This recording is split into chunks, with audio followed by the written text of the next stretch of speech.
Eh bien, on est en direct. C'est parti. Bonjour à toutes et à tous. Je sais pas où on voit les gens. Il y a 50 personnes. Ah. Ils sont en ligne. Ah oui, c'est bon, j'ai vu. Mais du coup, bienvenue dans cette masterclass axée sur les enjeux de l'investissement responsable et ses opportunités. L'idée de ce webinaire est un peu de vous donner les clés pour comprendre l'investissement et pour vous donner envie de franchir le pas de votre premier investissement, tout particulièrement dans la transition énergétique. Du coup, je me présente, je suis Amélie Pensu, chargée de communication chez Enerfip, et aujourd'hui, je suis accompagnée de Julien Eustache. Je te laisse te présenter. Bonjour à toutes et à tous. Donc, Julien Eustache, comme l'a dit Amélie, je suis cofondateur et président d'Enerfip. Voilà. Et aujourd'hui, c'est toi qui animeras cette masterclass. Et moi, j'aurai un rôle un peu de modératrice. Donc, j'interviendrai occasionnellement pour poser les questions qu'on pourra voir dans le chat. Je vois déjà qu'il y en a certaines d'entre vous qui commencent, qui sont en train de taper. Ah, on n'entend pas beaucoup Julien, a priori. Je vais parler un peu plus fort. Ok. Ah, Julien, 2 fois. On ne t'entend pas. Faut hausser la voix. Okay. Est-ce que c'est mieux? Enfin, vous entendez, Julien, peut-être recommence un peu pour voir. Je sais pourquoi.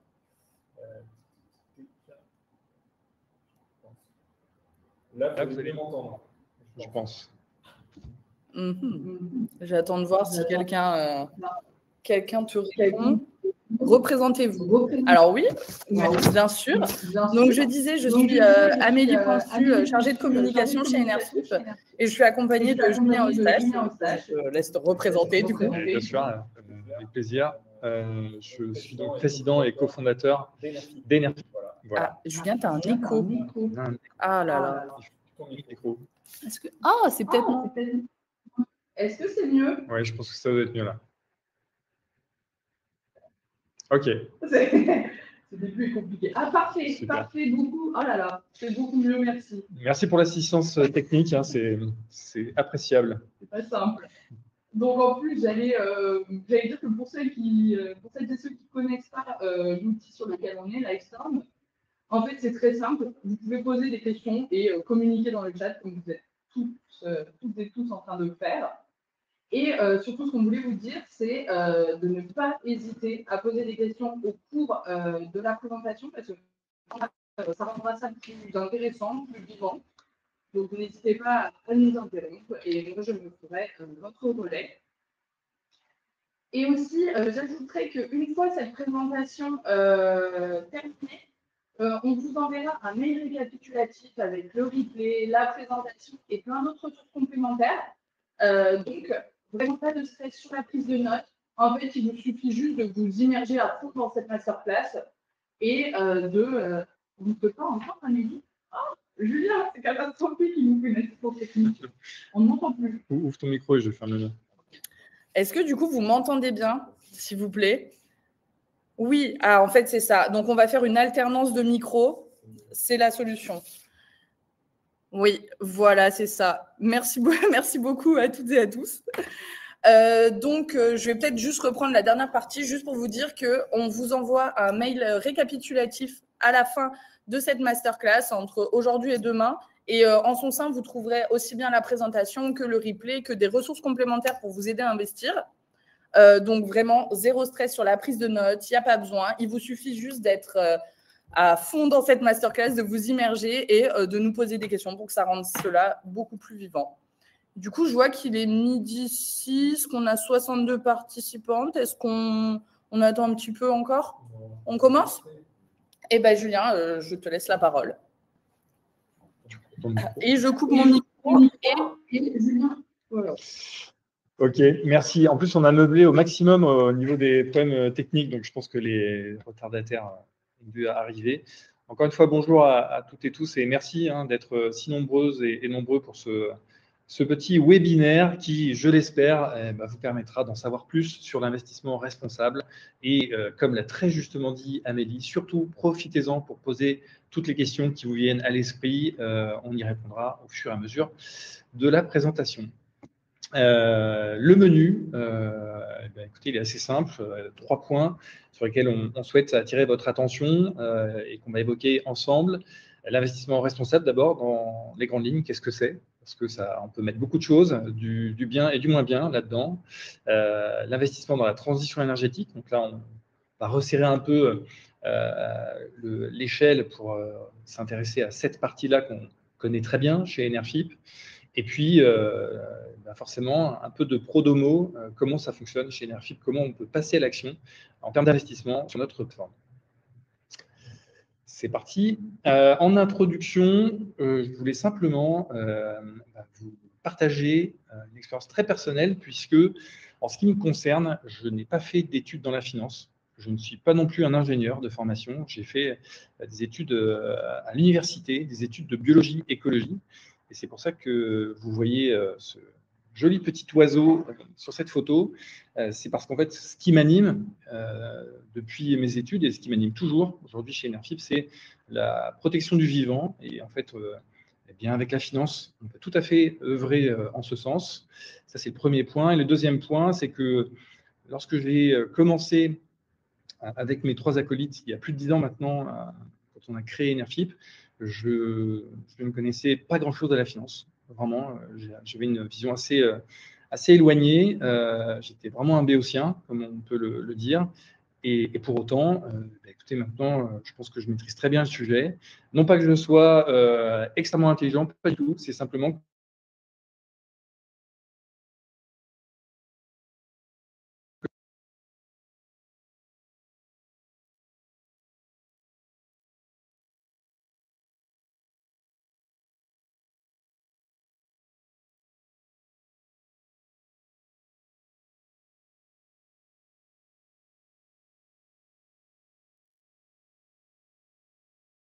Alors, a priori, on a encore un petit problème technique. Est-ce que là, vous m'entendez? C'est incroyable. Décidément, ah oui. Je ne sais pas ce qui se passe, mais c'est le plaisir de l'informatique. Donc, j'étais en train de dire que voilà, ce point un peu personnel est simplement pour vous partager le fait que je ne suis pas du tout issu du secteur de la finance. Et pourtant, voilà, je vous dis, je le comprends très bien et ce n'est pas du tout compliqué en fait. C'est vraiment accessible à toutes et à tous. Et donc, parmi les missions qu'on s'est données chez Enerfip, c'est de justement permettre à tout le monde, toutes et tous, de se saisir de ce sujet parce qu'il est fondamental, il est au cœur de nos quotidiens, de nos vies.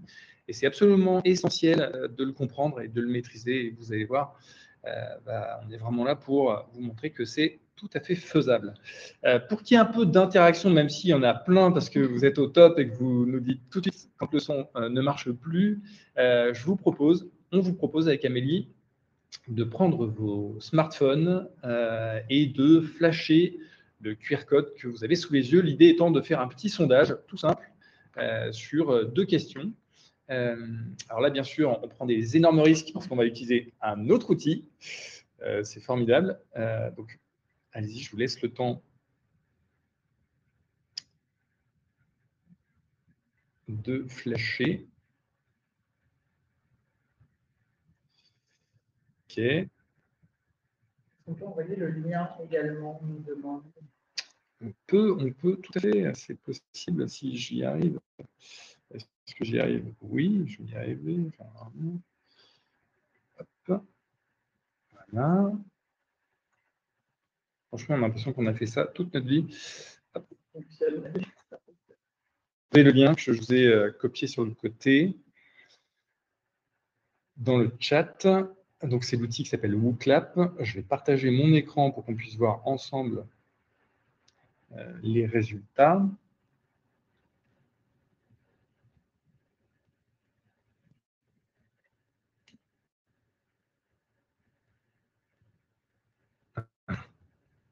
Normalement, ça devrait marcher.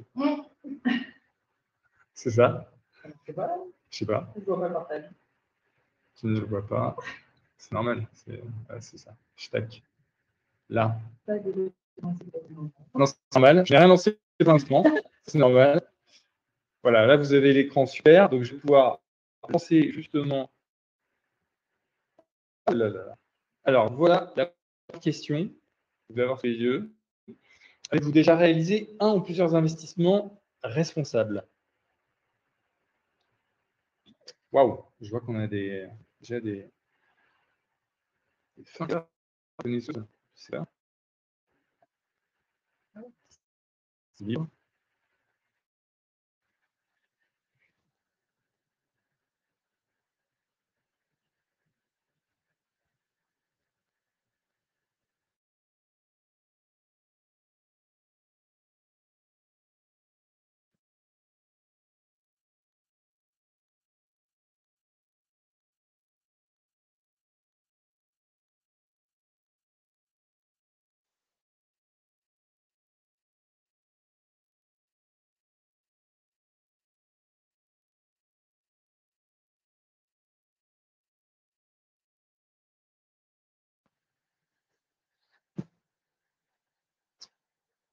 Ok.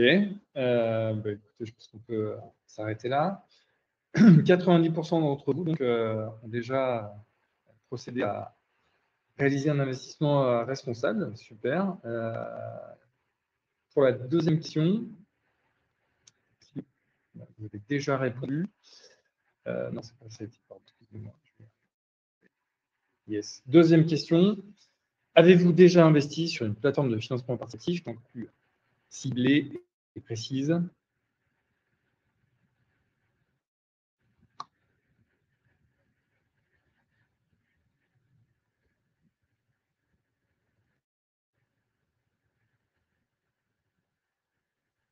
Parce que d'avoir à peu près, ouais, sans doute, le même partage que sur la première question.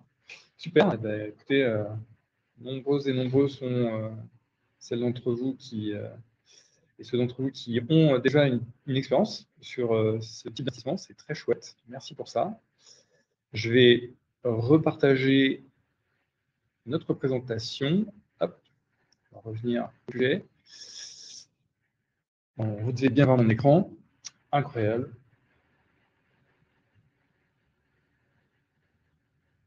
Ok, super. Merci pour votre participation. Alors, pour rentrer sur le sujet, on voulait vous partager eh bien, le résultat de ce sondage. C'est l'IFOP qui a mené ce sondage en mars 2024. Et il est extrêmement intéressant. Je pense qu'il dit beaucoup de choses de notre société. Lors de ce sondage, l'IFOP en fait, a posé la question à des femmes et à des hommes sur leur perception propre de leur niveau de connaissance.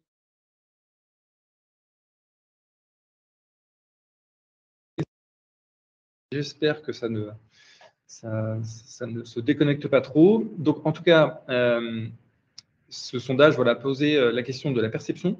Et ce qui est intéressant, c'est qu'on peut voir qu'il y a un vrai différentiel entre les hommes et les femmes en termes de perception, puisque la plupart des femmes ont une perception assez faible de leur connaissance en termes financiers, contrairement aux hommes qui, eux, sont assez convaincus, en tout cas, de connaître et de maîtriser ce sujet.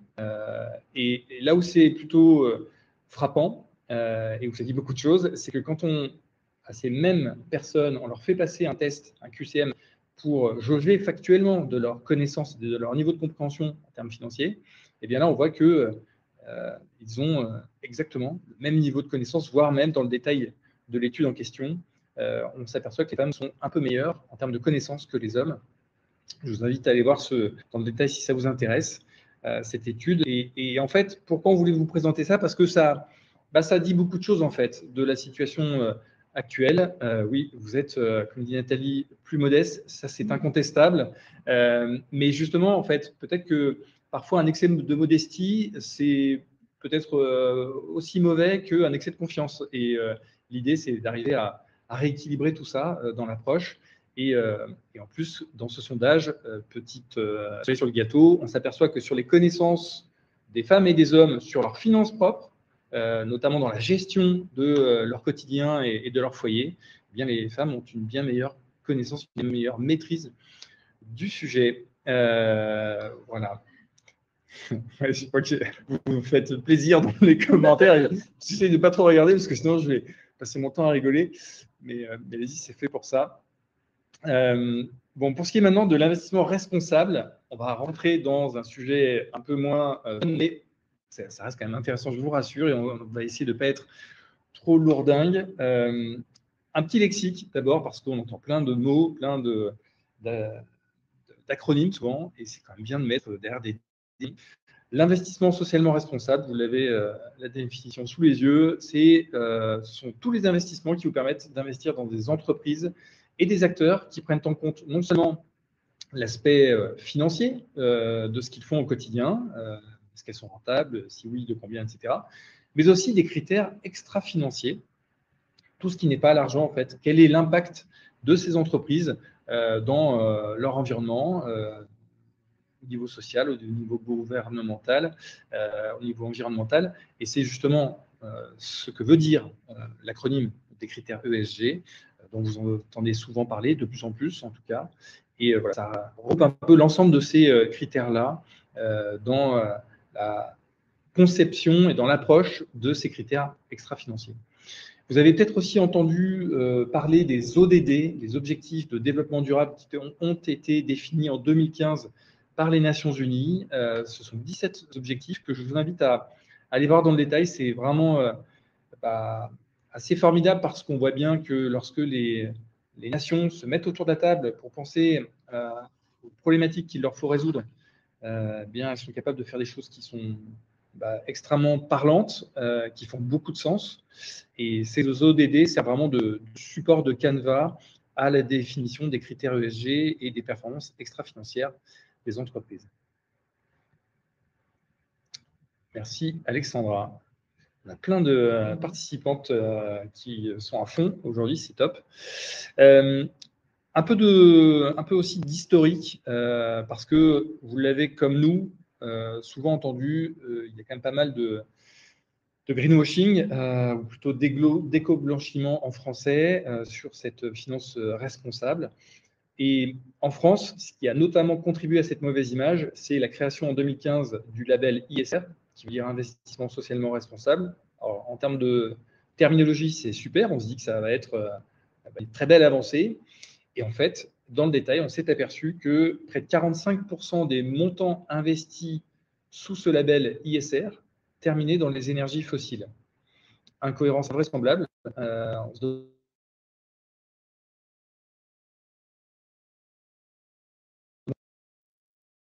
Mais en tout cas, voilà. Ouais, alors, s'il y a des petites coupures, vu que j'ai une petite alerte, normalement, je réagis tout de suite pour que ça puisse revenir. Vraiment désolé pour ce désagrément. Ah. Décidément, je l'ai mis. Est-ce que là, ça marche? Ah oui. Ouais. On est vraiment désolé pour ces problèmes, ça ne nous est jamais arrivé. Bon, c'est comme ça. Merci pour votre patience. Et donc, face à ce constat de ces 45% investis dans les énergies fossiles, eh bien, heureusement, alors ça a mis un peu de temps, mais les pouvoirs publics ont pris la chose en main et l'ESMA, qui est l'autorité européenne, qui est en fait le régulateur européen sur l'ensemble des questions financières et assurantielles, eh bien, a redéfini un cadre pour ces labels ISR pour éviter justement l'éco-blanchiment. Et donc, depuis cette année, est entrée en vigueur en France eh bien, une nouvelle version de ce label ISR qui, cette fois-ci, est en droite ligne avec le sens des mots qu'il porte dans son nom. Et donc, voilà, si vous avez, c'est incroyable, si vous avez l'occasion d'investir sur des labels ISR, voilà, c'est ceux qui sont maintenant aujourd'hui proposés respectent cette nouvelle modalité. En tout état de cause, évidemment, ce qui est absolument essentiel, et c'est ce qui a concouru à la création d'Energip, c'est qu'il est nécessaire d'avoir une transparence totale des sujets sur lesquels vous investissez. Et c'est essentiel pour tous les épargnants, toutes les épargnantes, d'être capable d'avoir la maîtrise sur la destinée de son argent, de savoir où il va, à quoi et à qui il va servir, parce qu'on voit bien que sinon, ça peut parfois nous échapper et adresser des intérêts qui ne sont pas ceux qu'on souhaite du tout défendre. Donc voilà, se poser cette question, où va mon argent, à quoi sert-il concrètement, est-ce que j'ai vraiment la réponse à cette question lorsque je m'apprête à faire un choix d'investissement? Voilà, c'est tout bête, mais c'est super important de se poser ce type de questions-là avant d'agir. Pour vous montrer aussi que malgré le marasme qu'on peut voir en ce moment, il faut dire que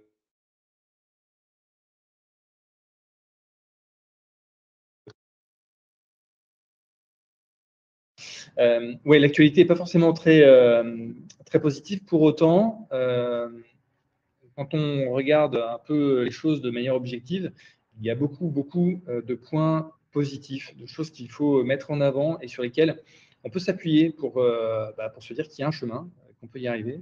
Je vous ai mis ici des statistiques. Putain, je vais y arriver. Hein. J'essaye de trouver une solution. Non, toujours pas. Il y a plein de gens qui tapent. Donc, est-ce que c'est des oui, oui, oui? Ah, c'est des oui. Ok, bon, super. Ça rien. Ouais, les points positifs, c'est que vous pouvez voir l'évolution des encours, c'est-à-dire des montants qui sont affectés par les investisseurs sur les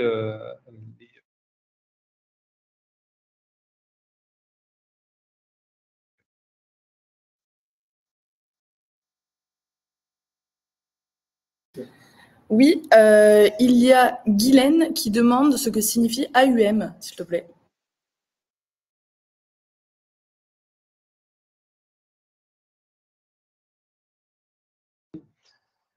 Dans le secteur de la finance, ça veut dire Asset Under Management, comme l'a dit Lucille. Effectivement, c'est tout à fait ça, c'est-à-dire actif sous gestion, si je fais la traduction. En gros, c'est la masse totale de l'argent qui est affectée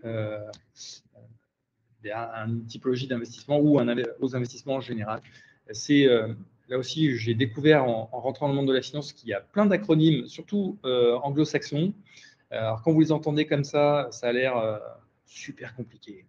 Mais ça ne l'est pas du tout. Voilà, il faut juste comprendre et avoir l'info sur ce que veut dire l'acronyme et quel est son sens. Et après, voilà, vous pouvez tout à fait naviguer dans ce milieu. Et donc, tout ça pour dire qu'en 2023, vous voyez, il y avait 1392 milliards d'euros d'encours qui étaient dédiés aux investissements ISR en France.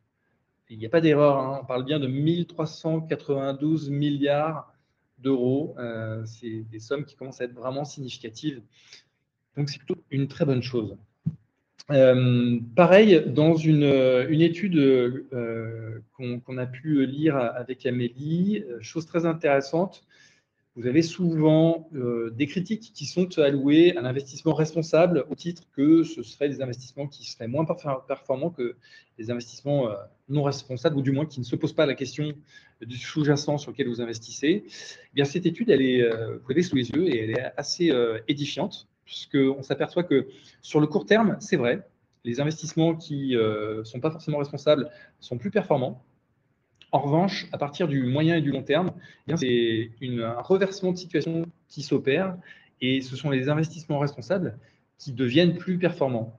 Alors pourquoi? C'est quand même une question intéressante à se poser. Comment se fait-il qu'on constate ça? C'est tout simple, c'est que les entreprises qui intègrent ces critères ESG dans leur fonctionnement, donc en prenant en compte les aspects environnementaux, les aspects sociaux, les aspects de gouvernance, eh bien au début, ça prend du temps. C'est plus compliqué à mettre en œuvre, ça c'est indéniable. En revanche, sur le long terme, ces entreprises sont plus performantes parce que déjà, les gens qui y travaillent sont plus heureux, se sentent beaucoup plus intégrés et alignés avec ce que fait l'entreprise. Et en plus, eh bien, souvent, anticiper un petit peu sur ces critères ESG, c'est aussi être moins consommateur d'énergie parfois, moins consommateur de matière, etc. Et donc, quelque part, avoir aussi des conséquences positives sur les résultats financiers de son entreprise. Donc voilà, c'est intéressant de voir aussi les choses comme ça. Les humains, notamment aujourd'hui, ont parfois la fâcheuse tendance à regarder les choses sur un très court terme et ça peut être délétère. Et on voit bien que quand on se pose 2 secondes, qu'on prend un peu de recul, au final, ça vaut le coup parfois d'être patient et de donner le temps à ce que les choses positives puissent donner leurs fruits. Voilà, normalement, à part les problèmes de son, vous n'avez pas trop mal à la tête et vous avez peut-être appris certaines choses sur l'investissement responsable. Je vois des pouces, super. Et donc, je vous propose de maintenant rentrer un peu plus en détail sur l'investissement dans la transition énergétique. Et encore une fois, n'hésitez surtout pas si vous avez des questions. Alors, point super important que je vous invite à garder à l'esprit autant que possible. On parle souvent du mix énergétique. On entend souvent des gens à la radio, à la télé, qui disent plein de chiffres, qui pour pas mal d'entre eux disent aussi plein de bêtises, il faut bien le dire, et qui confondent le mix énergétique, c'est-à-dire toute l'énergie qu'on consomme en France, et le mix électrique, c'est-à-dire à partir de quoi on fabrique notre électricité en France. Évidemment, l'électricité fait partie du mix énergétique. Hein. Voilà, c'est comme ça qu'il faut le comprendre. Et ce qu'on souhaitait vous donner comme élément d'information et que vous pouvez garder à l'esprit, c'est que le mix énergétique de la France, au moment où on se parle, il est encore très carboné, puisque 60% environ de l'énergie que nous consommons en France vient du pétrole.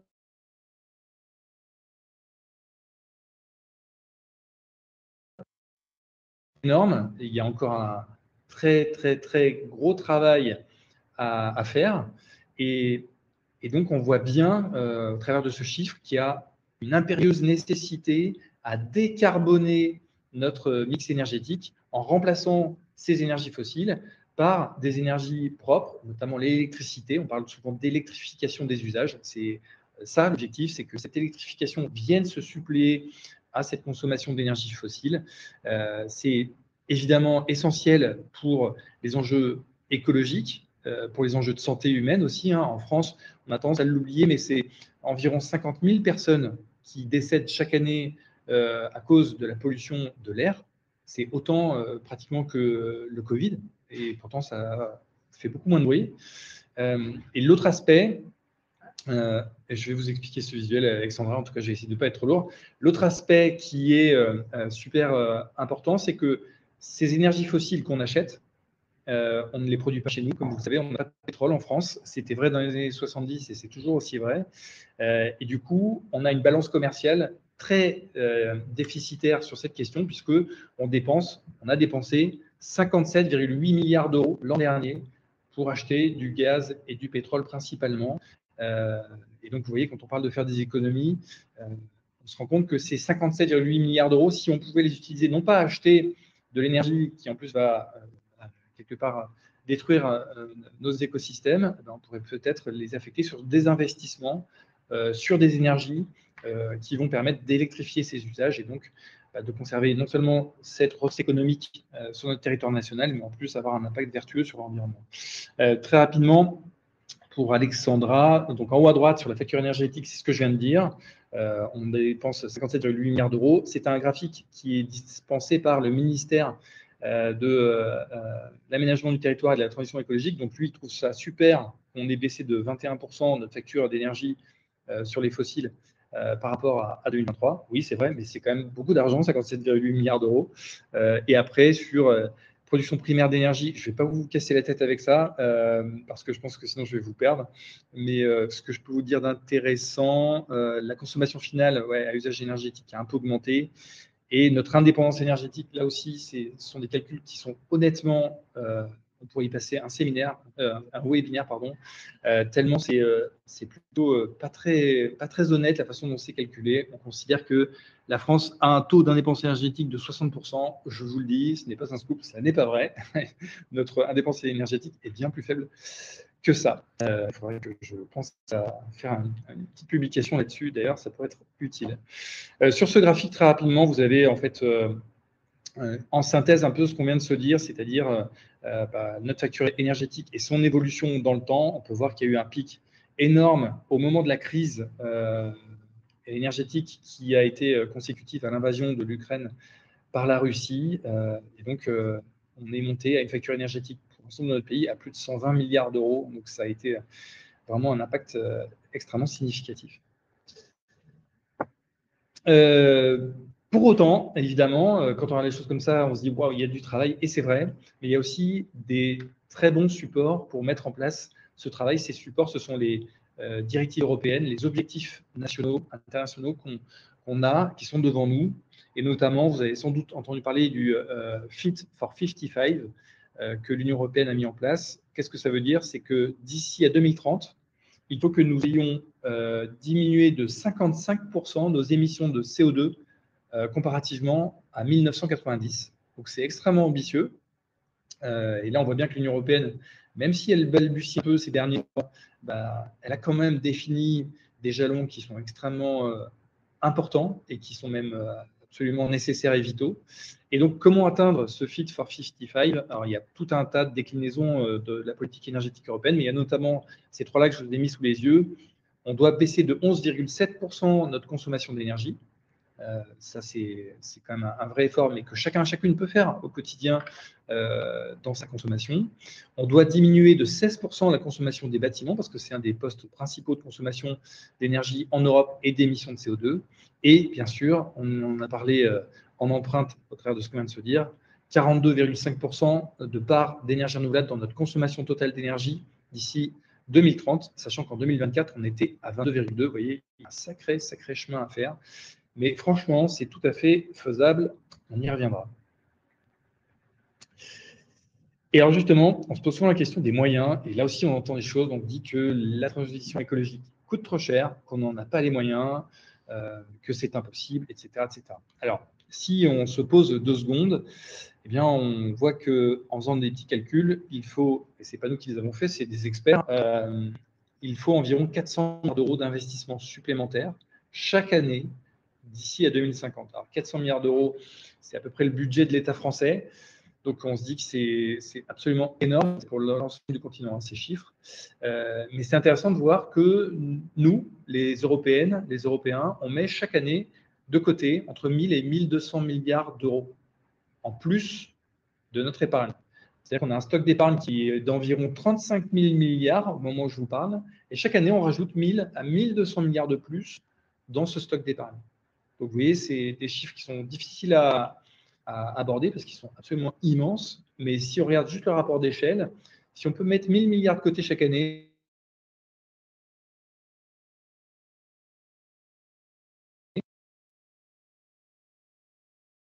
je re-switch sur le son.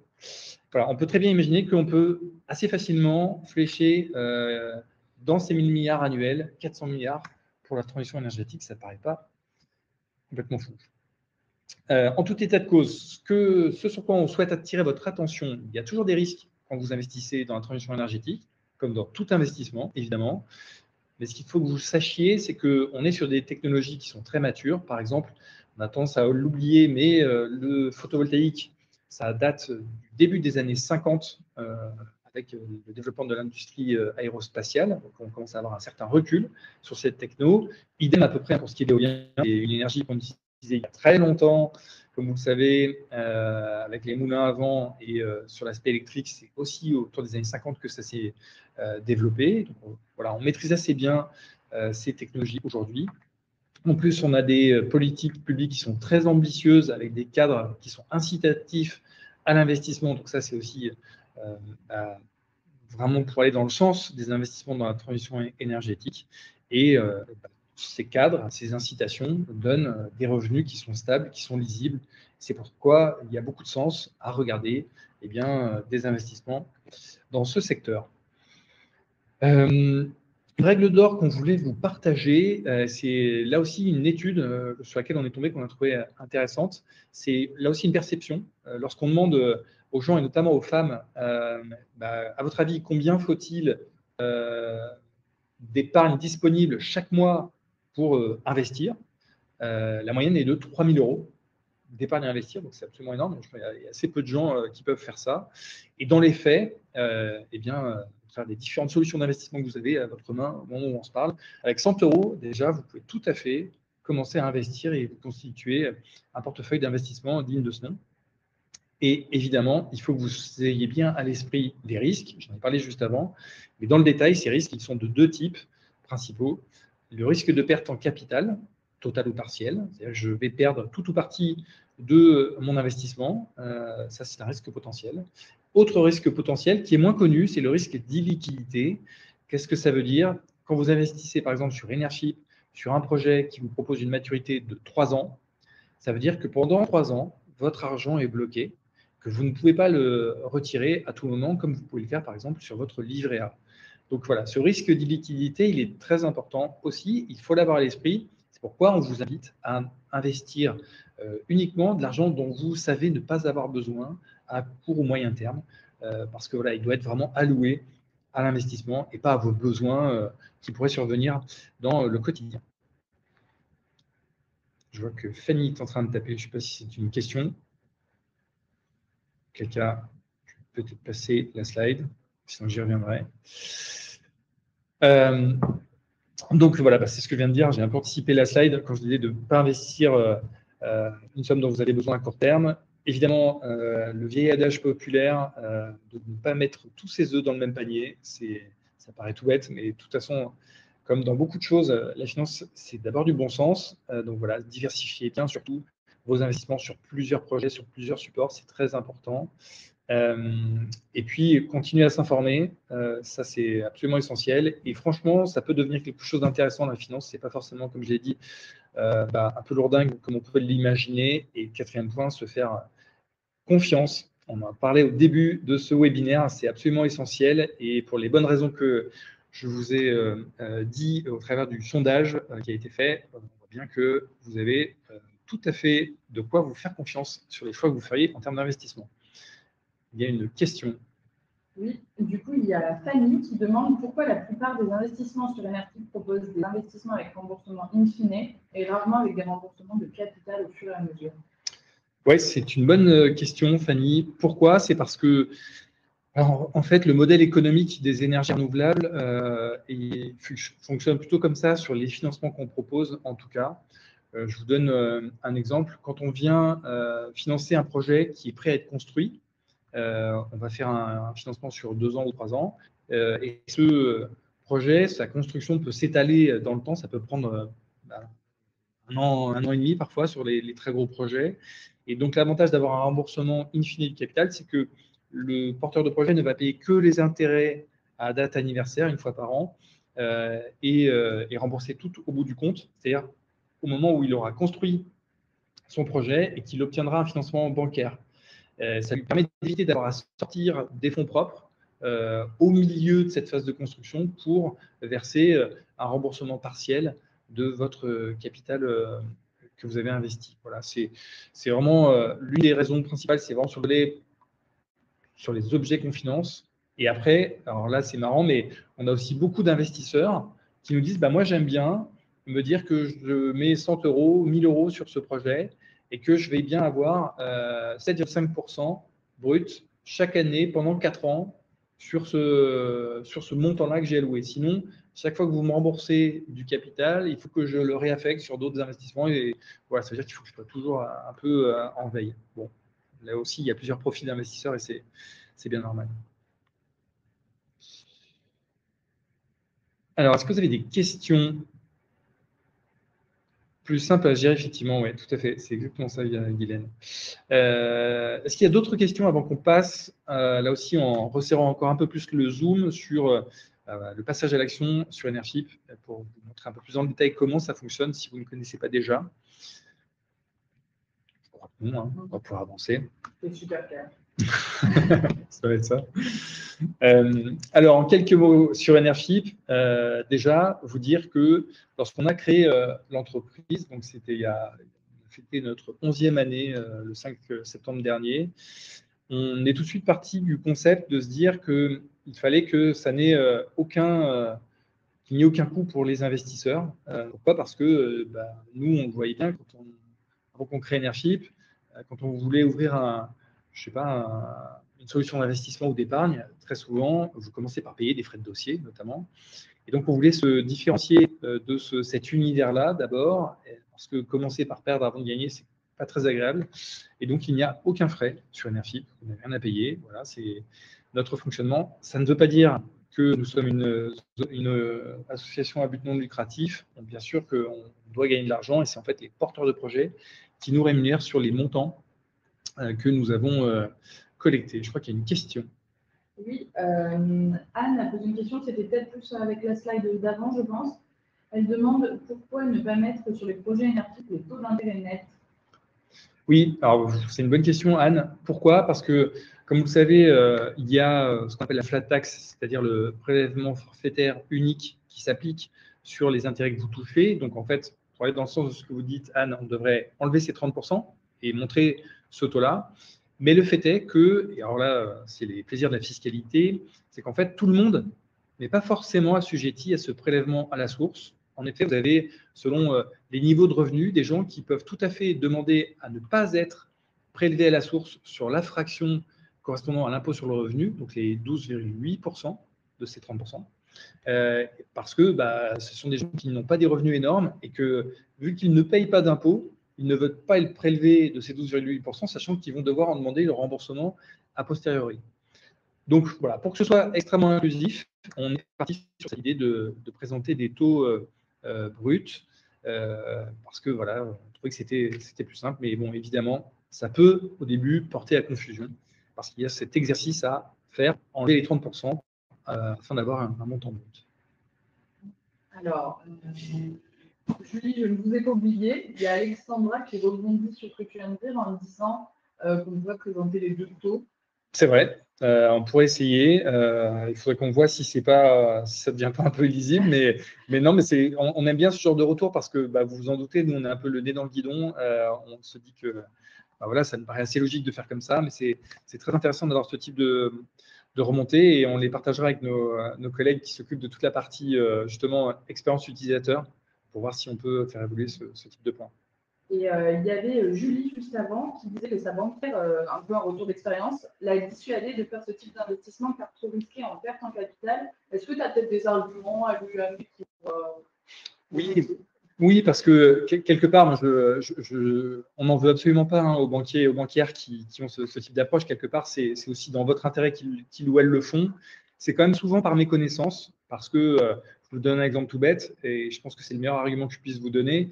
Au moment où je vous parle, on a à peu près 18 conventions, c'est-à-dire des contrats signés avec 18 banques régionales, des caisses d'épargne, banques populaires, Crédit Agricole, qui diffusent les produits Enership auprès de leurs clients. Donc, si on était aussi dangereux que ça, je ne pense pas qu'on aurait autant de banquiers qui travailleraient avec nous. Voilà, c'est ce qui est important, je pense, dans ce type d'alerte que votre conseiller bancaire peut vous donner, c'est qu'effectivement, retenez qu'il y a toujours un risque. J'en ai déjà parlé au travers de cette présentation, et je pense que c'est ça qu'il faut bien sûr garder à l'esprit et vous assurer que la plateforme sur laquelle vous allez investir est régulièrement agréée pour ce métier-là. Vous avez justement l'ORIAS qui répertorie l'ensemble des plateformes qui sont agréées et qui sont en vigueur aujourd'hui et qui ont le droit de proposer ce type d'investissement. Déjà, ce filtre-là vous permet d'éviter des arnaques potentielles. Je vois que ça fait beaucoup d'émules dans le chat, les relations avec les banques. Et justement, il y a Eric. Attendez, oula, ça bouge en même temps. J'ai pas saisi. Qui demande à partir de combien de lignes différentes considérez-vous que le niveau de risque des investissements réalisés est équivalent à celui d'un fonds d'infrastructure? Et ça rebondit, je continue de dire, je vais te répondre. Alors, c'est une question, je ne l'ai pas préparée, celle-là, évidemment, mais en fait, pour être très concret, Eric, on a un taux de défaut sur Enership qui est de 0,1%. Du coup, je réponds peut-être à une autre question. Alors, incroyable. Donc, on a un taux de défaut de 0,1%, donc c'est relativement faible, hein, vous pouvez vous en douter. Et donc, en général, ce que j'observe, c'est que les gens vont avoir une ventilation qui va être de faire 4 à 5 investissements, en fait, sur 4 à 5 projets distincts pour justement répartir leurs risques. Je pense que c'est la bonne approche et le bon chiffre. Après, on en a certains, c'est assez marrant, qui mettent 100 € ou 50 € sur un nombre énorme de projets. Bon, là, c'est la dilution maximale du risque. Peut-être qu'ils vont un peu loin, mais voilà, chacun après fait ses choix là-dessus. Et justement, il y a, alors ça rebondit sur les banques de tout le monde, et il y a Anne qui demandait un peu les relations d'Enership et du Crédit Agricole. Oui, le Crédit Agricole a été extrêmement aidant pour Enership dans notre histoire, puisqu'en fait, au tout début d'Enership, venait d'obtenir l'agrément pour officier en tant que plateforme. On venait de faire notre première collecte qui était d'un montant de 60 000 €. Ça nous avait pris à peu près 2 mois et demi et on avait dû être un peu lourd avec nos amis et nos familles respectives pour la conclure. Et en fait, là, on a rencontré le Crédit Agricole Languedoc qui a été séduit par notre projet et qui nous a proposé de rentrer à notre capital. Et ça a été extrêmement aidant. Pourquoi? Parce que ça nous a bien sûr donné les moyens de nous structurer et de vraiment lancer l'aventure.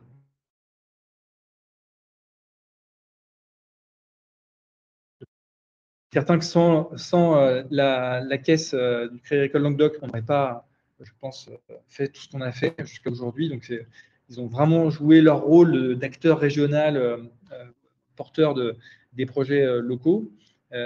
Et en plus de ça, la conséquence positive qu'il y a eu aussi au fait qu'ils soient rentrés à notre capital, c'est que ça rassurait les gens. Parce qu'au début d'Enerfip, vous vous doutez bien, quand on était vraiment tout petit, non pas qu'on soit gros aujourd'hui, mais on l'est bien plus, c'était pas simple pour les gens de se dire c'est chouette ce que vous faites, mais par contre, je vais vous confier quelque part mon épargne alors que vous êtes extrêmement fragile. Et donc, avoir un partenaire bancaire à notre capital, ça a été extrêmement aidant de ce point de vue-là. Je finis la réponse pour vous dire que c'est aussi une des fiertés et des caractéristiques d'Enerfip sur le marché aujourd'hui. On est un peu un cas à part, puisque en mars de l'an dernier, les fondateurs, managers et salariés d'Enerfip on a racheté la totalité des parts qui n'étaient pas dans nos mains, de sorte qu'Enerfip est aujourd'hui à 100% détenu par ses salariés et ses fondateurs. Et donc, on est 100% indépendant. Voilà, donc c'est aussi quelque part grâce à cet appui qu'on a eu par le Crédit Agricole pendant les années où ils étaient avec nous, qu'on a pu en arriver là. Je t'en prie. Alors, il y a Alexandra qui demande aussi quelles sont nos relations avec le crédit coopératif, si on en a ou pas. Oui, on en a. On n'en a pas encore en termes de distribution, mais on en a. Elles sont plutôt très bonnes et d'ailleurs, on attend une chouette nouvelle de leur part dans les jours, semaines qui viennent, mais je ne peux pas en parler là. Mais oui, non, si, on a des très bonnes relations avec eux. Et je ne sais plus si tu le dis après, mais je profite de l'occasion parce que je crois qu'on a pas mal de questions sur le PEA-PME. Oui. On nous a demandé si certains de nos projets étaient actifs en PEA-PME. J'ai répondu que certains, vous trouverez sur la page projet dans l'onglet caractéristiques et options de fiscalisation à la réponse. Mais du coup, il y a Chantal qui nous dit pourquoi y a-t-il de plus en plus de projets éligibles en PEA-PME et pas d'autres possibilités. Alors, vous n'êtes pas obligé d'investir en PE-PME. Quand vous voyez le petit onglet dont parlait Amélie, c'est une option. C'est-à-dire que vous pouvez investir sans le support de ces comptes titres pour investir. Il n'y a aucun souci. Donc, non. Pourquoi il y en a de plus en plus? Parce qu'il y a cet intérêt fiscal que celles et ceux qui ont un PE-PME vont obtenir en investissant par le biais de ces comptes titres-là. Donc, quand c'est possible, on le met en place et on le pose. Mais sinon, voilà, vous pouvez tout à fait investir sans. Alexandra, c'est quoi PEA-PME? C'est une très bonne question. Ce sont des comptes titres. Donc, en gros, vous allez, c'est comme des comptes dédiés à de l'investissement que vous allez ouvrir auprès de votre banque. Et ces comptes-là ont été créés à l'époque pour que les Françaises et les Français flèchent justement leurs investissements plutôt vers les petites et moyennes entreprises, d'où le nom. Et via ces comptes titres-là, PEA-PME, vous bénéficiez d'une défiscalisation, ou plutôt d'une non-fiscalisation sur la tranche d'impôt sur le revenu de votre flat tax. Je m'explique, j'ai parlé des 30% tout à l'heure, vous savez, qui sont prélevés sur les intérêts que vous percevez. Ces 30% se décomposent en CSG-CRDS, 17,2%, plus 12,8% relatif à l'impôt sur le revenu. Et quand vous investissez par le biais de ces PEA-PME, pour peu que votre PEA-PME existe depuis plus de 5 ans ou que vous ne sortiez pas l'argent avant qu'il ait 5 ans révolu, eh bien, vous n'avez pas cette imposition de 12,8% qui s'applique sur vos investissements. Voilà. Comme tu le vois, c'est pareil, ça a beaucoup de questions dans le chat. Bénédicte, je ne vous ai pas oublié, je reviens sur le sujet après, je poursuis sur PEA-PME. Déjà, il y a Anja Madeleine qui demande c'est difficile de trouver une banque qui accepte les PEA-PME. Et ensuite, il y aura Mandy qui te demande pourquoi le montant d'investissement est si élevé par rapport au ticket d'entrée de 10 €. Ouais. D'ailleurs, c'est vrai que si vous faites comme Mandy, vous posez la question dans l'onglet questions, on peut les mettre en visu, comme vous l'avez là sous les yeux. Donc, c'est un peu mieux. Alors, je vais peut-être répondre tout de suite à Mandy. Alors, pourquoi, en fait, on met un minimum d'investissement? C'est parce qu'en fait, les banques ne sont pas super fans aux investissements du type Enerfip, parce que c'est quelque part une forme de décollecte, en tout cas une forme de concurrence potentielle qu'elles peuvent voir. Et du coup, lorsque vous faites un investissement via PEA, PME, alors il y a aussi la raison parce que souvent dans leur propre organisation, c'est un peu le bazar. Quand vous investissez avec ces types de comptes titres, eh bien, ils vont vous facturer pour une bonne partie d'entre eux des montants qui sont très significatifs, vous avez des frais en fait qui vont s'appliquer et qui font que si vous investissez 100 euros via un PEA PME, ça devient rédhibitoire parce qu'ils vont vous prendre, je dis n'importe quoi, 30 ou 40 euros de frais. Donc, ça rend complètement irrationnel l'investissement. Et donc, on a été obligé de mettre un minimum d'investissement plus élevé sur ce type d'investissement PEA-PME parce que ça permet d'éviter ce genre de situation. Et c'est vrai que ça demande pas mal d'énergie, pas mal de temps des deux côtés pour que ça puisse se mettre en place. Et du coup, je reviens. D'autres questions? Oui, pardon. Ah oui, bon, ça fuse. Ouais, sur les PEA-PME, c'était… L'autre question, c'était pourquoi c'est. Bah, tu as un peu répondu, c'était pourquoi c'est si difficile que les banques acceptent. Et après, tu as toujours mon temps. Mais il y avait une question de Bénédicte que j'avais un peu laissé de côté, comme c'était un autre sujet. Qui demandait, pardon, je remonte. Elle a investi dans un projet photovoltaïque local. Et aujourd'hui, elle demande si on soutient toujours ce genre de projets locaux. Elle en trop actuellement sur la plateforme. Ouais, c'est une très bonne question. Alors oui, toujours, hein, ça restera toujours dans notre ADN de porter ce type de projet. C'est vrai qu'ils sont beaucoup moins nombreux, déjà parce que en fait, Enerfip a grossi, il lance de plus en plus de projets, et donc ils sont un peu noyés au milieu de tout ce qu'on peut proposer. Ça, c'est le premier point. Le deuxième point, c'est que ces projets locaux, souvent, ont été motivés par la mise en place de règles du jeu dans les appels d'offres nationaux qui sont lancés auprès des porteurs de projets pour que la dynamique des ENR soit toujours la bonne en vue d'atteindre nos objectifs en France. En gros, il y avait une incitation à faire du financement participatif puisque ça permettait d'augmenter le tarif d'achat des producteurs qui étaient lauréats. Donc, pendant un moment, on en a eu tout plein. Et puis, l'augmentation du coût moyen de l'énergie fait que la proportion que vous pouviez gagner avec le financement participatif, ce petit bonus, était moins intéressante parce que ça représentait une frange plus marginale en fait du coût total que vous pouviez obtenir. Donc ça a été un peu délaissé. Et en fait, maintenant que le prix redescend à nouveau dans les appels d'offres, on observe qu'il y a de plus en plus de candidats qui se remettent à proposer ce type d'investissement vraiment à vocation locale. Et donc, on devrait en avoir plus dans les mois qui viennent. Après, on a toujours les projets d'acceptabilité qui, eux, on en fait toujours, je ne sais pas, une petite dizaine, je dirais, chaque année. Mais c'est vrai que c'est noyé dans la centaine de projets qu'on va faire. Donc, c'est forcément plus dur de tomber dessus. Du coup, encore des questions sur le PME. Il y a déjà une question de Claire. Je ne sais pas si tu sais quelle banque accepte Enerfip en PEA-PME. En fait, elles les acceptent. Elles ne sont pas censées faire un tri, mais c'est les frais qu'elles vont vous facturer qui vont être une forme de sélection. Vous voyez, mais donc, n'importe laquelle, vous pouvez y aller et leur demander d'ouvrir un PEA-PME et faire un investissement avec ce PEA-PME sur Enerfip. Mais voilà, l'important, c'est que vous regardiez bien les conditions et les frais qui vous sont facturés si vous voulez investir avec ces PEA-PME. Surtout sur ce qu'ils appellent le non-coté, c'est-à-dire tout ce qui n'est pas, comme son nom l'indique, sur des cotations en bourse, et donc typiquement ce que propose Enerfip. Voilà. Et juste peut-être pour finir sur le sujet, je sais pas, il y a Anja Madeleine qui demande si c'est une option dans l'avenir pour Enerfip de gérer un compte PEA-PME. Ouais, c'est des choses qu'on regarde. Effectivement, c'est une très bonne question parce qu'on a plein de demandes. Et c'est vrai qu'on se dit qu'on pourrait tout à fait être bien placé pour ça, en tout cas pour proposer une solution avec un partenaire bancaire qui offrirait un PEA-PME qui soit fonctionnel, simple, pas trop cher. Voilà, ça paraît pas incroyable comme ça, mais on se confronte à un univers bancaire qui qui avance un peu à train de sénateur. Et donc, voilà, il faut aussi qu'on s'adapte. Et l'idée, c'est en tout cas d'arriver à ça. Et peut-être juste, a priori, dans le chat, on nous dit que déjà le sujet est un peu pointu. Peut-être revenir sur la présentation et plus Tout à fait. débattre. Effectivement, désolé. Après, j'espère que vous avez quand même appris les choses. En tout cas, voilà, le minimum d'investissement sur Enerfip était à 10 €, modulo ce qu'on s'est dit sur les PME.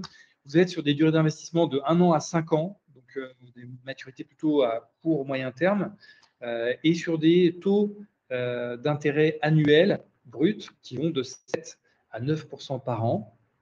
Donc, c'est assez performant. Et comme je l'ai expliqué au travers de mes réponses, le paiement des intérêts se fait de manière annuelle et donc le remboursement de votre capital se fait in fine, pour dire à la fin. Ça, je pense que vous l'aviez toutes et tous. Alors, comment s'inscrire? C'est super simple. Vous allez sur enerfip.eu. Vous avez un questionnaire qui vous est soumis. Ce questionnaire, il est peut-être un peu barbant, mais ça ne va pas vous prendre plus de 10 minutes et surtout, il est obligatoire. Ce n'est pas Enerfip qui prend plaisir à vous poser toutes ces questions. C'est simplement qu'on est tenu de vous les poser. Le but étant de bien pouvoir vous connaître en vue de savoir quel type d'investisseur vous êtes et d'être en mesure de vous accompagner sur ce qui est le mieux adapté à votre profil. À l'issue de ce questionnaire, on vous demande une pièce d'identité et un justificatif de domicile, un JDD. Et voilà, votre aventure avec nous peut commencer le temps que ce qu'on appelle le KYC, donc votre éligibilité à devenir investisseur, soit actée. Ça se fait en général en 24 heures. Et là, on vous a mis un peu une impression d'écran de ce que vous avez sur Enerfip lorsque vous avez plusieurs projets qui vous sont proposés à l'investissement. Vous avez en haut les drapeaux qui illustrent dans quel pays se situe l'emprunteur du projet en question. Donc, typiquement, Langour Holding Corporation, là, celui qui est à gauche, pour le projet H2Move, c'est une société espagnole. Et puis, sur ces cartouches, vous avez les premières informations, les taux d'intérêt qui sont proposés, les maturités, le montant qui reste à lever et la date jusqu'à laquelle vous pouvez souscrire. Il y a une question. Oui, une question d'Isabelle qui demande si on peut aussi investir en actions plutôt qu'en obligations. Alors, c'est possible sur Enerfip, mais pour l'immense majorité de ce qu'on propose, c'est-à-dire à peu près, je crois que sur les stats de cette année, on doit être à 99%, ce sont des obligations. Donc, on a de temps en temps des actions, mais c'est vraiment peu fréquent. Pourquoi? Parce que ça s'y prête moins et surtout, c'est à la fois plus attendu du côté des porteurs de projets d'avoir des prêteurs et en plus, pour l'immense majorité des gens, des citoyennes et citoyens, c'est plus simple d'appréhender ce type d'investissement sous l'égide d'une stature de prêteur plutôt que d'actionnaire, parce que actionnaire, ça revêt d'autres implications, d'autres risques. Et donc, le statut de prêteur est plus facile. Et Julien, si tu peux définir action et obligation. Avec grand plaisir. Une action, eh bien, comme son nom l'indique, vous devenez actionnaire, c'est-à-dire que vous avez des parts dans le capital de l'entreprise en question. C'est ce qui vous permet, si vous êtes actionnaire, de percevoir des dividendes pour peu que l'entreprise fonctionne bien et qu'elle génère bien des résultats positifs. Donc, vous participez aussi à sa gouvernance, à ses décisions. Vous avez une quantité proportionnelle de voix à la proportion de parts que vous détenez. Donc, vous êtes vraiment beaucoup plus impliqué dans le projet quand vous êtes actionnaire. C'est vraiment, vous êtes quelque part en première ligne avec lui, mais ça veut dire aussi que vous êtes plus exposé, le risque est plus important. Donc, voilà pour ce qui est des actions. Pour ce qui est des obligations, vous ne participez pas à la gouvernance de la société en question, puisque vous êtes uniquement prêteur, un peu comme si vous étiez une banque. Vous prêtez juste votre argent. Et l'intérêt d'être prêteur, c'est que du coup, vous êtes moins exposé. D'une part, vous avez plus de certitude si tout va bien quant à l'argent que vous avez gagné, puisque vous avez un taux d'intérêt qui est défini et une durée au bout de laquelle on va devoir vous rembourser. Donc, c'est deux postures très distinctes et c'est vrai qu'encore une fois, c'est plus facile de commencer l'investissement par le biais des obligations. C'est plus simple à gérer, c'est moins impliquant et c'est souvent ce qui est le plus attendu par les investisseurs. Peut-être une question un peu plus personnelle, mais je me dis que ça peut être le cas de plusieurs personnes. Françoise qui explique qu'elle est inscrite sur Enerfip en son nom propre et elle demande si elle peut rajouter un compte pour sa société basée à l'étranger.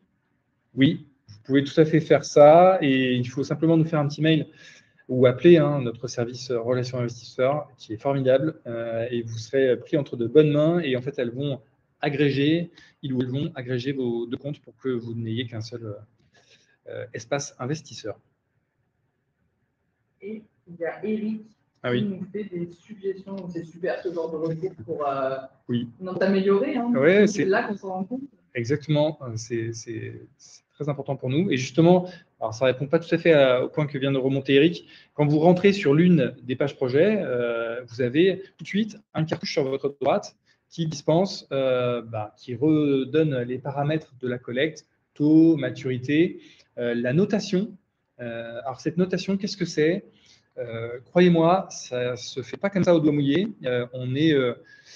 c'est vrai qu'on a tendance à ne pas le rappeler, mais on est 55 personnes aujourd'hui sur Enership. On a vraiment grandi. Et pourquoi on est si nombreuses et nombreux? C'est parce qu'en fait, on n'est pas un Le Bon Coin des énergies renouvelables. Tous les projets que vous voyez sont sélectionnés, audités sur le plan financier, technique, réglementaire. Et c'est à l'issue de ce travail, qui prend plusieurs semaines d'audit, que l'on va produire la note d'investissement qui est téléchargeable pour chaque projet.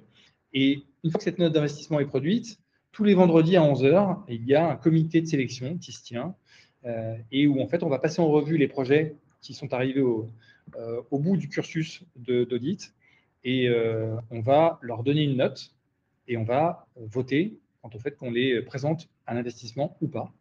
Et donc cette note, c'est un peu la synthèse de tout ce travail et on y comprend, on y lit là-dedans les enjeux de risque qu'il peut y avoir sur un projet. Et donc, plus le projet il est proche du A+, moins il y a de risque. Plus il est proche du C-, plus il y a de risque. Et évidemment, dans le sens inverse, moins il y a de risque, plus le taux est bas en général. Plus il y a de risque, plus le taux est haut, tout simplement.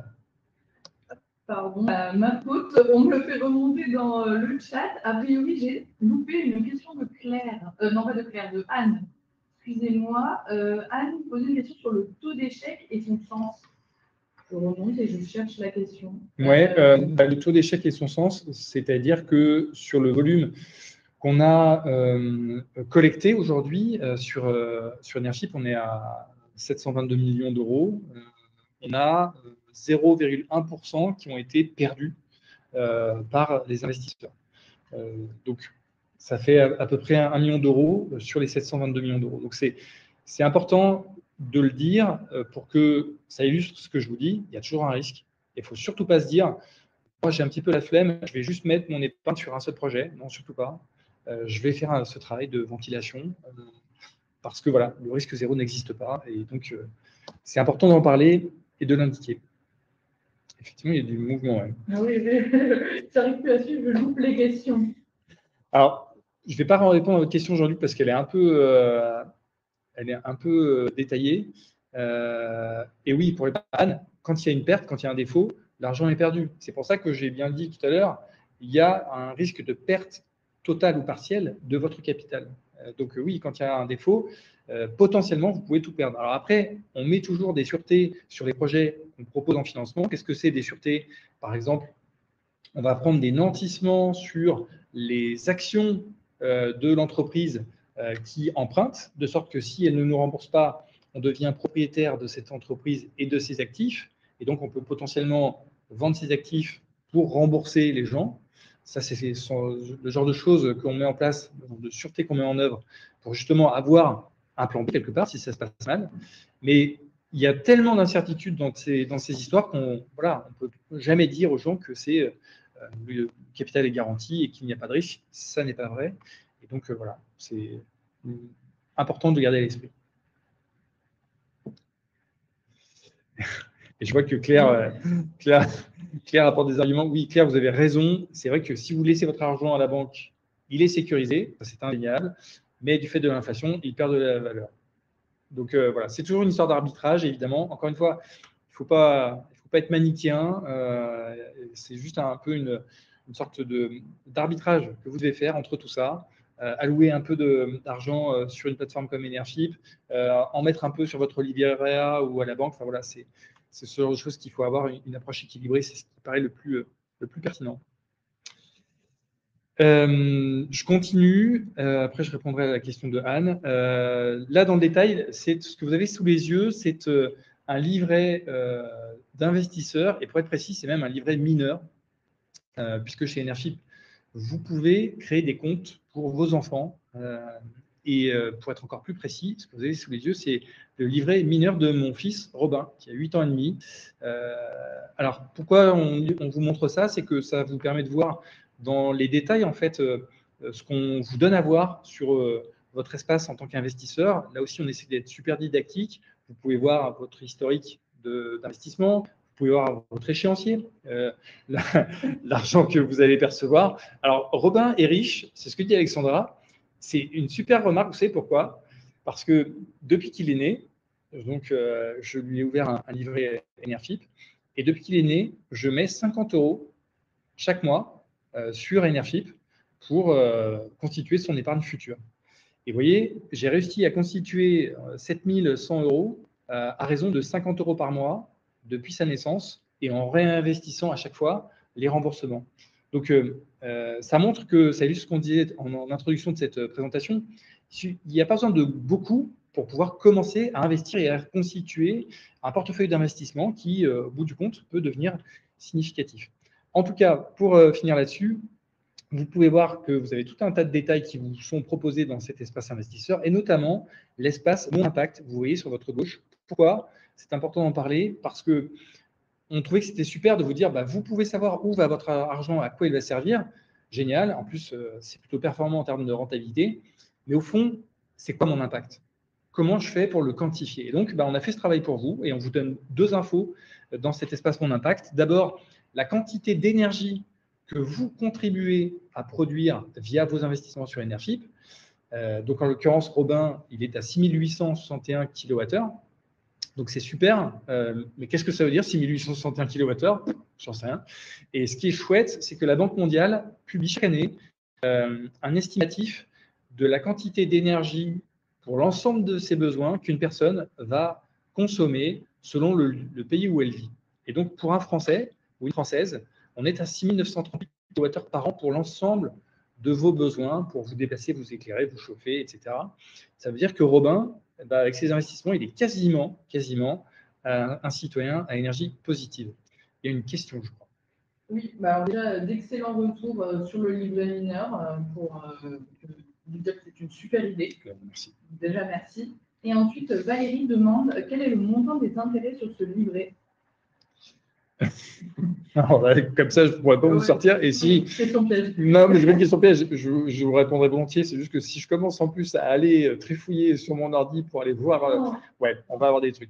Mais je ne sais pas. Peut-être que si on fait une cote mal taillée en prenant un taux moyen à 5,5%, on doit pouvoir approcher de la vérité, mais je ne veux pas vous dire de bêtises. Je regarderai ça par curiosité après. Pour terminer sur cet espace Mon Impact, on vous montre aussi la quantité de CO2 que vous avez évité d'émettre par le biais de vos investissements. Alors, c'est une planche un peu glissante que d'aller là-dessus, mais on a quand même voulu aller au bout de la réflexion. Oui, je reviendrai après, Valérie. On voulait aller au bout de la réflexion. Évidemment, quand vous investissez, sur quel que soit le projet, vous allez avoir une émission de CO2 qui va être induite par ce projet. C'est vrai aussi pour les énergies renouvelables, puisque pour construire des éoliennes, pour construire une centrale photovoltaïque, il y a des engins, il y a du matériel, bref, il y a des émissions de CO2 qui sont induites. Ça, c'est normal. Ce qui est intéressant, c'est de faire des comparatifs entre 1 € que vous investissez sur Enership et 1 € que vous laissez, par exemple, à la banque. Vous savez, Oxfam, notamment, chaque année, publie un rapport dans lequel, dans leur étude, ils donnent le poids en CO2 de chaque euro que vous avez à la banque, selon la banque dont on parle, puisque, en fait, ils se concentrent sur la quantité de prêts qui sont octroyés par ces banques, notamment dans les énergies fossiles, ce qui permet d'avoir une quantification de l'impact CO2 de votre argent en fonction de là où il est, en tout cas dans quelle banque il est. Et donc, nous, on a fait le même exercice sur Enership. Et donc, on a fait un comparatif, puisqu'évidemment, on est beaucoup moins émetteur, vous pouvez vous en douter, que n'importe quelle banque, à raison de 10 fois moins émetteur d'ailleurs. Et donc, Robin, en l'espèce, lui, il a évité, via ses investissements, 2,8 tonnes d'émissions de CO2 Donc, c'est important de voir que ce n'est pas du tout anodin et que ça peut peser très lourd. Et si individuellement, on fait tout ce type d'effort, ça peut être tout à fait significatif. On arrive à la conclusion. Désolé, ça a pris plus de temps que prévu, mais c'est parce qu'il y avait plein d'échanges, plein de questions et c'est super. Pour résumer, les 3 conseils, les 3 questions à se poser.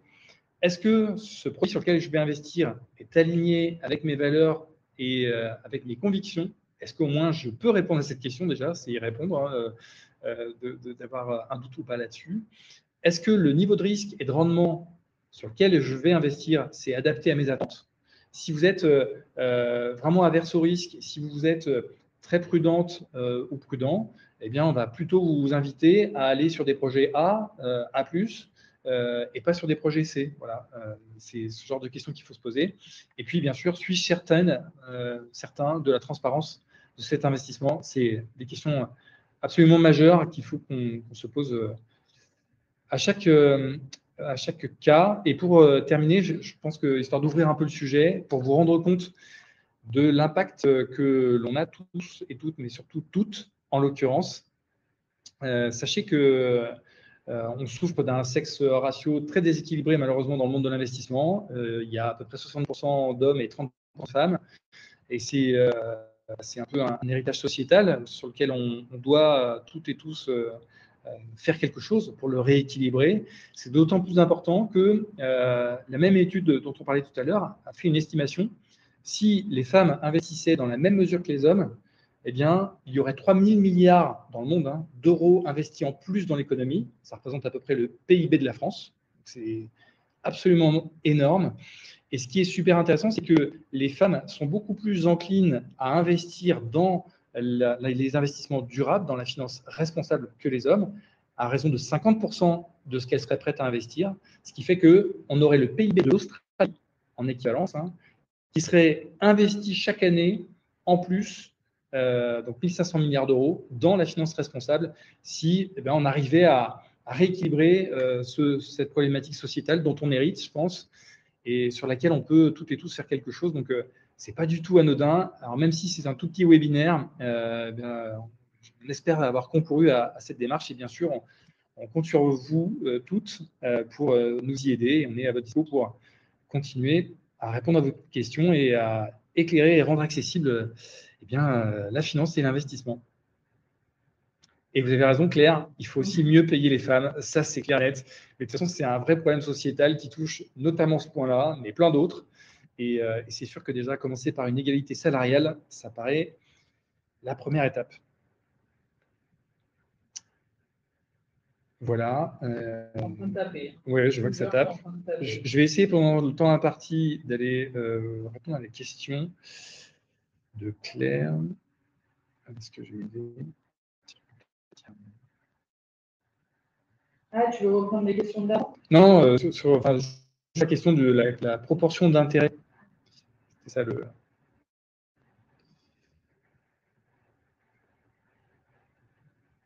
Ah non, je vais vraiment galérer. Je rebondis juste sur une Oui. question, là, dans que tu cherches. Anastasia qui nous demande si on va refaire d'autres webinaires et si oui, sur quel sujet. Ça sera l'objet d'une question dans le mail qu'on vous envoie. Justement, on est preneur de savoir ce qui vous attire comme sujet, ce dont vous avez besoin, etc. Donc, n'hésitez pas à répondre à ce petit sondage et on avisera en fonction. Bien sûr, oui, on est vraiment là pour. On est très preneur de vos retours parce que vous êtes les mieux placés pour savoir les sujets sur lesquels vous voulez qu'on échange. Donc, avec grand plaisir pour avoir ces retours-là. Sachez que, je crois qu'Amélie l'a dit tout à l'heure, vous allez recevoir le replay de ce webinaire. Donc, n'hésitez pas, notamment pour celles et ceux qui ont dû partir avant la fin, vous pouvez bien sûr y revenir. On vous invite à le partager aussi, autant que nécessaire et que de besoin. C'est avec grand plaisir. Il n'y a pas de propriété d'image d'Enerfip sur ce webinaire. Et il est à toutes et à tous, donc franchement, profitez-en. Je complète juste ce que tu viens de dire, Julien. Dans le mail récapitulatif, il y aura bien sûr le replay, la présentation que Julien vous a présentée juste ici. Et vous retrouverez aussi un petit lien vers une page qu'on a conçue spécialement pour vous, dans laquelle vous verrez pas si tu vois. Si. Ah, la panique, deux fois dans. Tu es à la bourre. Continue. Non, c'est moi, j'ai devancé. Et du coup, sur la petite page, en attendant, je vais vous la présenter en parallèle.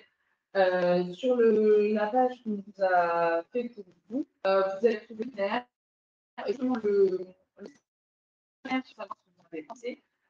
Et aussi également un retour. Vous avez j'en ai parlé quelques-unes dans le chat, notamment sur l'identité, les validations, PEA, et action création. Mais là, on a regroupé, on a encore plus de ressources, notamment du des guides, de la vidéo. Si vous voyez, je suis en train de vous trouver. Et c'est exactement ce que je vous disais. Il y a aussi une partie sur comment s'intégrer, comment souscrire sur une article. Également. Et si tu descends un peu à partir de là, voilà, c'est pour faire, qui vont vous aider à investir et à mieux comprendre. Donc le blog, des exclusifs, des inédits, des vidéos, ça peut aussi des tutos que l'explication. Et on va vous trouverez aussi nos newsletters qui sont trimestriels.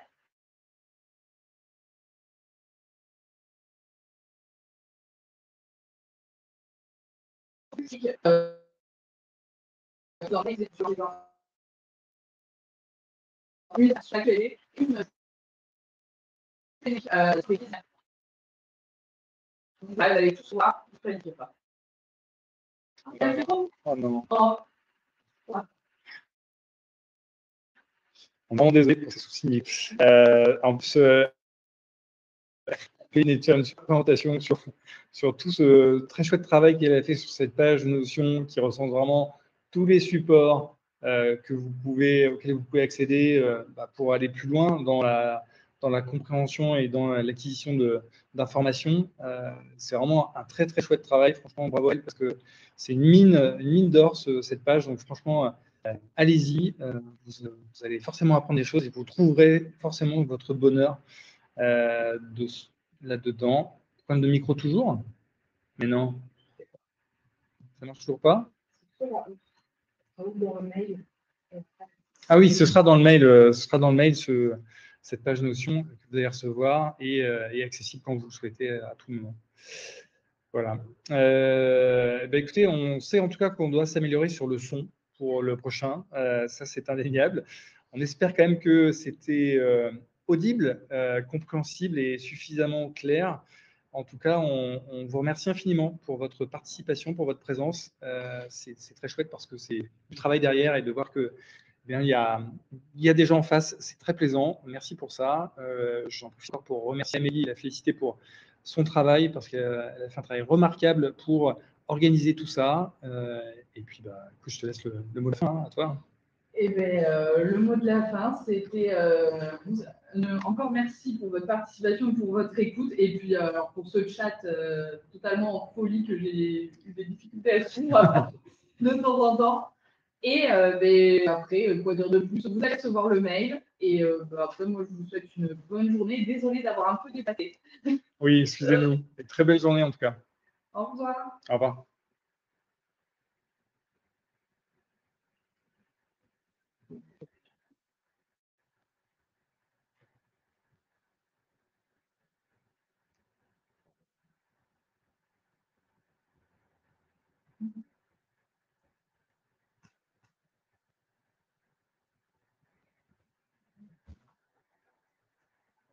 Le chat, c'est incroyable. Et j'appuie sur terminer.